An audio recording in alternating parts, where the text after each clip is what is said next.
Life Boost Dark Roast Organic Coffee. So strong. It's delicious.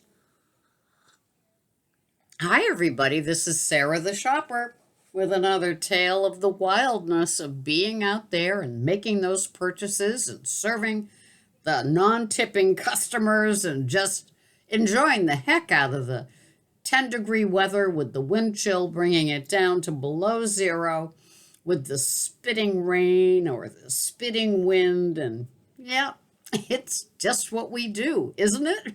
Oh my. I hope that you're having a great time.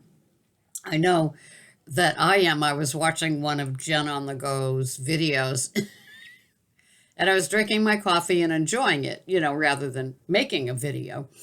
And I almost spit out my coffee when she said, all you have to do is have a set of keys in a car, to be able to deliver. Yes, I totally agree. One of the things that I notice is that English as a second language isn't even necessary. They just show up and they do the phone and it's like, uh-huh, you need a cart. No, I don't need a cart. I said, you need a cart to get your groceries to deliver. I don't need a cart. I'm not shopping. And it's like, no, but you might need a cart for these 8 bags and bags of groceries and 2 cases of water that you're picking up. I don't need a cart. It's like, that's all they know in English, I guess, because it certainly isn't thank you and all of that sort of stuff. It's been frustrating with them. But when she said, all you need is a set of keys in a car, I think it's even further than that. I said, you just can come up with a different gender name and become, a driver and just do your whole thing without being accountable to anybody for anything because you're not even the person that's on the app that, the message gets shot to me that they're showing up for the DoorDash delivery or the point pickup delivery. It's just incredible. And I had to report somebody. It's not pleasant. But anyway, here we are. It's winter. Is it fun for you? Oh my. So I work for Drive Up and Go, which is part of Shaw's. I do the shopping and then delivering to the car, or as I just stated, giving it to the other three, I think it's called 3 PPL drivers that come in, third party, that come in to get the bags of groceries to deliver. And it's a whole different world, as we know, as we shop. And, I see them picking up orders. I see them doing DoorDash. I see them doing Instacart. And then, every now and then I do a little of the gig work myself when I have my days off. And I adore the gig work, mostly because I live in such a beautiful place and it's winter.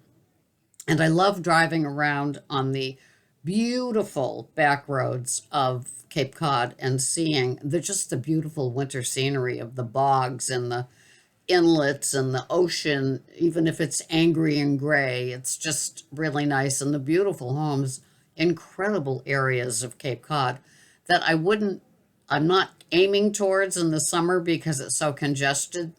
But, in the winter, you can just see, oh my God, the views these people have and everything else. I'm just wondering, are people tipping you? It just seems like in these, we've had incredibly cold and battering weather. We had a snowstorm that shut down the shopping for a whole day. So, my paycheck reflected that. And it's like, so people couldn't even get their groceries. And those that could the day before, maybe the day after, as they caught up, were they grateful and generous and everything else to you? I certainly hope they were. I come from a customer service, waitress, bartend, catering sort of background for decades. That's how I raised my 2 sons after my divorce. And so that's how I did it. And yeah, I always think of Sharon Stone in Casino and how she tipped all the people. And it's like, wow, I guess those unicorns never happened to me.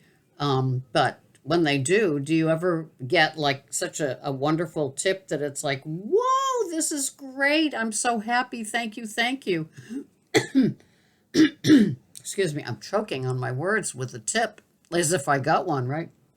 So, anyway, it's all about the customer service. It's all about what we give them. And it's all about how we go about our day. And just, I shop like it's going to be for me, even if it's not items that, I would buy, like, say, boxes of cereal or something. I don't buy the dented, ripped off types of boxes, that got damaged in the sometimes when they open them with a razor, they just take off part of the top. And, I don't do that. I shop like it's going to my own home, and I want that good quality. And I check the dates on the yogurt and the breads and even the meat sometimes because it says packed on. And, being the in-store shopper, sometimes I can see that it's the same inventory kind of the next day. So that makes that bag salad or that box, the clamshell box salad or the meats or the dairy, it's the same as it was the day before, just now a day older. And so I check it all and I shop as if it's going to be in my fridge, in my pantry, on my table, right? So that's how we do it. And if you are good at doing it, you understand what I'm saying. And the thing is, it's funny because when I have to contact the customer about something, it's kind of like I have to psych myself up. And because it's like, I like the silent shopping. You've just got the app, you're doing it, you're putting it in the carriage, and then, you kind of have to contact them. And like they say, no substitutes, but does that mean that, the 96-ounce thing of Tide in the variety that they want isn't available, but the 110 ounces, is that a phone call? So you have to psych yourself up to do it. How much time limit do you have? Do you give them?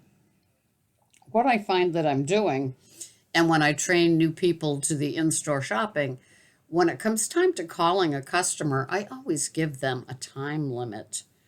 And so this particular woman that I was training the other day, it's like, why? Why wouldn't you give them more time?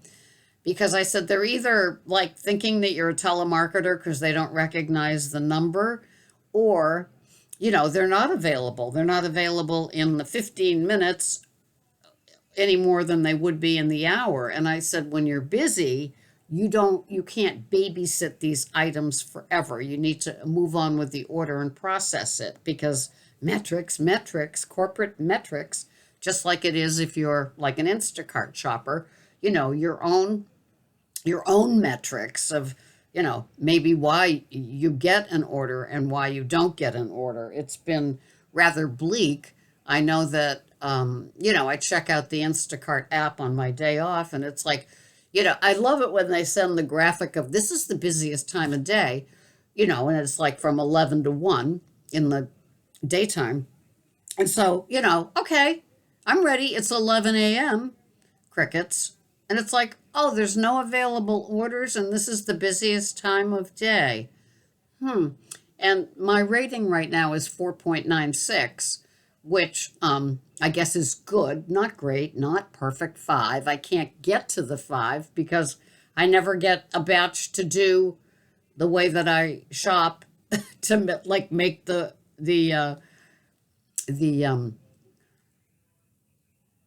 my rating go up. Sorry, the rating was like not, that word wasn't coming in. I'm old.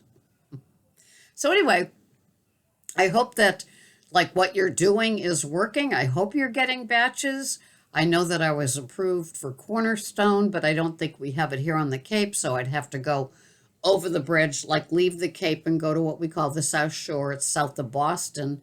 And maybe I'll do that one day when it's not cold and winter and blustery and just try it out to see how the app works. Ship didn't like me, so I'll never get into them because they have you get one try, one shot at working for Shipped. So for any of you that do Shipped, lucky you. What did you say that got you in? It didn't work that way for me. So, anyway, this is Sarah the Shopper with just more of it. And yep, it's as simple as just getting a car and a set of keys and somebody else's name, that's not your gender, and just going at it and making your money doing grocery delivery. I guess. What's your experience with it? It's it's funny. Jen was funny that day. Anyway, thank you so much for watching. Have a great day. Make some money. Don't you wish it was like the old days? I know I do.